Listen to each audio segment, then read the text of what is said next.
香港中環 CBD 中心買一套1000尺單位要幾千萬，喺廣州、珠江新城都要成千萬。而今日喺珠海 CBD 中心只需要200幾萬，你再擁有一套1000尺嘅無敵海景單位啦。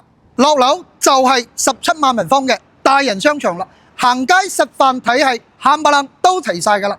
仲有輕軌站，揸車10分鐘就可以去到港珠澳關口啦，唔使粒鐘就可以返到香港啦。呢個景觀你哋話值幾錢？樓下國際會展中心對面橫琴，仲有澳門譚仔海景、煙花景、澳門塔，通通望到晒。全屋咧帶精裝交樓，呢啲背景牆都係交付標準，包括全屋嘅中央冷氣都係交付標準。廚房用嘅係西門子4件套，一共咧係做咗3房2廳2衛嘅，每間房都可以望到海景㗎。